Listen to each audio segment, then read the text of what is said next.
नमस्कार सांग माने आज गोटे फ्रेश रेसिपी को स्वागत करुच्ची। आज मु बनई जोड़ा कि आज रेसिपी हूँ शिंब आलू बेसर। आपण मैंने समस्त शिंब आलू बेसर बनाऊँ किंतु मु आपण मानक गोटे नुआ उपाय देखी जोड़ा कि आपण मैंने माने बोधे जान नथिबे। एई भली भाव में सुखा सुखा शिंब आलू बेसर सहित गरमा गरम भात गरमा गरम भात जदि होता है ताले शीतुआ सकाळ गरमा गरम शिंब आलू बेसर सहित बहुत बढ़िया लगे। आ वर्तमान तो मार्केट रे भल माने पनीपरिया बहुत बहुत फ्रेश पनीपरिया रोचे जोड़ा कि आमर शिंब आलू जो शिंब जेकोसी परिबा बहुत टेस्ट खाइबा को बहुत बढ़िया लगुच। ये शीत दिन में साधारणतः परिबा खाइबा को बहुत बढ़िया लगे कारण अति कम समय भितर माने अति कम दाम रे मिली थाए ता सहित मध्य खाइबा को मध्य बहुत टेस्टी लगता है। से मु गोटे डायरी मेंटेन करे आपण मानक सब बड़े रेसिपी देला पर मु गोटे डायरी लेखे कौन रेसिपी देवी केमी कौन करी मु सब डायरी मेंटेन करे। आ चलतु सांग मैंने आज रेसिपी देखा आज रेसिपी देखा जोड़ा कि मु किसी जोड़ा कि फ्लाट वाला शिंब नहीं ताकू भल भाव में धोईकी सफा कर देछि। आ जो फ्लाट वाला शिंब को भल भाव में माने पाखापाखि मु गोटे आधा किलो नहीं जाइछि किलो हिसाब से देखा गले 500 ग्राम नहीं जाइछि ताकू एमती भल भाव में केर सफा कर दे जोड़ा कि आम तरकारी बनवा समय जमी पाटे न बाजे जोड़ा कि केर रही बिल्कुल भी भल लगे से साइड टे केर रोचे। ता सहित यही जो आमर शिंब को आपण मैंने चाहिए दी फाड़ करें गोटे माने सिंगल रखिपारे। जदि आपण मानक दुई फाड़ करने को पसंद ताबे दुई फाड़ करदे जदि सिंगल रखा को सिंगल रखिए। आपण मैंने चाहिए दुई फाड़ को छोट आहरी छोट छोट करें आपन को जमी सेप दरकार सेमती सेप्रे आपण मैंने बनई पारे। देखो एमती भाव में यहीटा हूँ गोटे टाइम टेकिंग जोड़ा कि आमर शिंब बनवा पूर्व आमको किसी माने ताकू भल भाव में सजाड़ी भल भाव में सफा करने को पड़ो। यहाँ हूँ गोटे जदि किसी समय दरकार ये भाव में सब जी परिमाण दरकार मु सब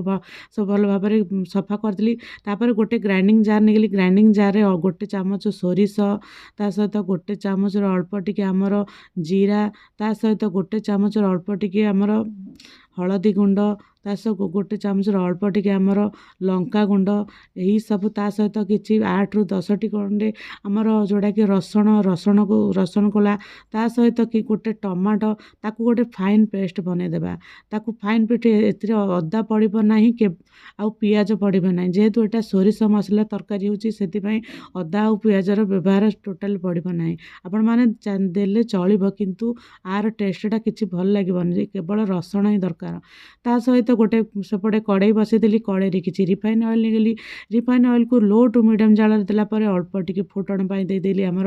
जोड़ा कि अल्प टिके सोरिष ता सहित अल्प टिके जीरा ताकू फुटिबा को देवा सोरिष जीरा भल भाव में फुटीगला तापर आमर गोटे पियाज को लंबा लंबा कर स्लाइस स्लाइस काटी देछि जोड़ा कि पतला पतला काटी देछि ताकू गोटे पियाज को मध्य देदेबा। गोटे पियाज को दे भल भाव में एमती भाजिबा जेमती पियाजटा माने भल भाव में गोल्डन ब्राउन कलर हो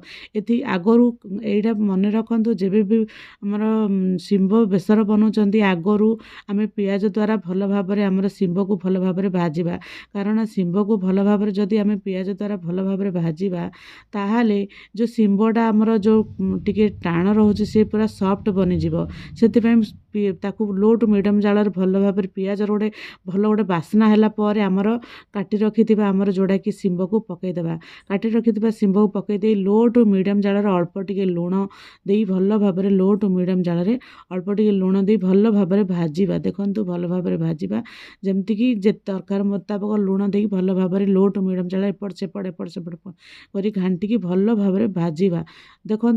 पियाज टिके अधिक टिके ब्राउन है अधिक टिके माने रही कंचा रही से जी अल्प समय भितर जमी भल भाव में भाजब तापर एमती गोटे घोड़नी देदेबा घोड़नी दे तार को 5 ରୁ 10 मिनट लो टू मीडियम जार घोड़े घोड़े ताकू भाजवा। देखो 5 ରୁ 10 मिनट पर पुणी चेक करवा देखा केमी आमर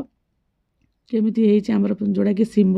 भजाटा केमिति ହେଇଛି ଦେଖନ୍ତୁ पूरा पखापाखि अधा अधि पूरा भाजी ହେଇଗଲାଣି ଦେଖନ୍ତୁ पूरा सॉफ्ट बनिगलाଣି ଯେତିକି ପରିମାଣରେ ଆମର ଶିମ୍ବ ରହିଥିଲା ସେ पूरा ମାନେ ସାଉଁଟି ହେଇଗଲାଣି ମାନେ पूरा ନରମ ହେଇଗଲାଣି ତାକୁ ଭଲ ଭାବରେ ଏମିତି ଭଲ ଭାବରେ ଦେଖନ୍ତୁ ଏହି ଷ୍ଟେଜରେ ରଖିଥିବା ତା ସହିତ ମଧ୍ୟ ଏଥିରେ ଆମର ମସଲା ପଡ଼ିବ ତାକୁ ଅଧିକ ସମୟ ଭାଜିବା କୌଣସି ଦରକାର ନାହିଁ ତା ସହିତ ବାଟି ରଖିଥିବା ଆମର जोड़ाकि ସୋରିଷ ଜିରା ରସୁଣ ଏଇ ଯେଉଁ ବେଟରଟା ମୁଁ ବାଟି ରଖିଥିଲି ତାକୁ ମଧ୍ୟ ସେଥିରେ ଦେଇଦେବା ଆପଣମାନେ ଚାହିଁଲେ ମଧ୍ୟ जोड़ाकि ମୁଁ ଏଇ ସୋରିଷ ବଟାଟାକୁ ଉପରେ ଦେଲି ଆପଣମାନେ ଯଦି ଚାହିଁବେ ତାହେଲେ जोड़ाकि ଆମର ଭାଜି ରଖିଥିବା ଆମର ଶିମ୍ବକୁ ବାହାର କରିଦେବେ ତା ସହିତ ଅଳ୍ପ ଟିକେ ତେଲ ଦେଇ ଯେମିତି ଆମେ କଷୁଛନ୍ତି ଯେମିତି କଷୁଛନ୍ତି ସୋରିଷକୁ ଯେମିତି କଷୁଛନ୍ତି ସେଇଭଳି ଭାବରେ ମଧ୍ୟ କରିପାରିବେ କିନ୍ତୁ ସେତି ଆମକୁ जोड़ाकि ସୋରିଷ ବେସର ସେଥିପାଇଁ ଅଧିକ ଯେମିତି ସ୍ପାଇସି ଲାଗିବନି ତେଲିଆ ଲାଗିବନି ସେଥିପାଇଁ ମୁଁ ଏତି ଅଳ୍ପ ତେଲରେ ହିଁ ବନାଉଛି ତା ସହିତ ଅଳ୍ପ ଟିକେ ଆମର जोड़ाकि ଅଳ୍ପ ଟିକେ ରାଗ ଲଙ୍କାଗୁଣ୍ଡ ଦେଇଥିଲି ଆଉ ଟିକେ ଲଙ୍କାଗୁଣ୍ଡ ଦେଇଥିଲି ଅଳ୍ପ ଟିକେ କାହିଁକି जोड़ाकि ସୋରିଷ ଦେଇ ଆମର ଏଇ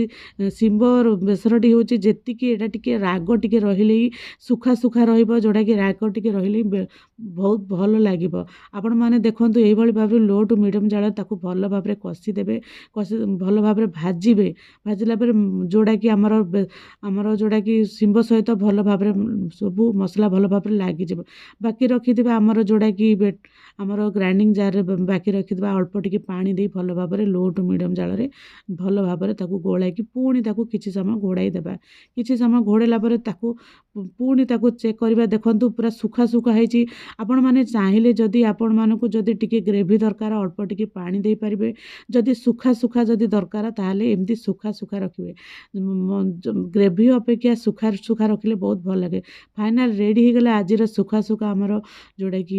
ଶିମ୍ବ ବେସର ଆଶା କରୁଛି ଆଜିର ଏଇ ଶିମ୍ବ ବେସର ବହୁତ ବଢ଼ିଆ ଲାଗିବ କାରଣ ଏଥିରେ जोड़ा ସୋରିଷ ସହିତ ମିଶିଛି ସୁଖା ସୁଖା ରହିଲେ ବହୁତ ବଢ଼ିଆ ଲାଗିବ ପଖାଳ ଭାତ ସହିତ ହେଉ ଗରମ ଭାତ ସହିତ ବହୁତ ବଢ଼ିଆ ଟେଷ୍ଟ ଲାଗିବ ଆପଣ ଥରେ ମୋ ଷ୍ଟାଇଲରେ ଏଇଭଳି ଭାବରେ ବନାନ୍ତୁ ଆଉ କରିକି ଖାଆନ୍ତୁ ଆଉ କେମିତି ଲାଗିଲା ନିଶ୍ଚିତ ଭାବରେ କମେଣ୍ଟ କରି କୁହନ୍ତୁ ଆଉ ଆପଣମାନଙ୍କୁ ସବୁବେଳେ ନୂଆ ନୂଆ ରେସିପି ଏଇ ଟ୍ରିକ୍ ଆଣ୍ଡ ଟ୍ରିପ୍ସ ସହିତ ସବୁବେଳେ ଆପଣମାନେ ମୋ ଭିଡ଼ିଓଟାକୁ ଆରମ୍ଭରୁ ଶେଷ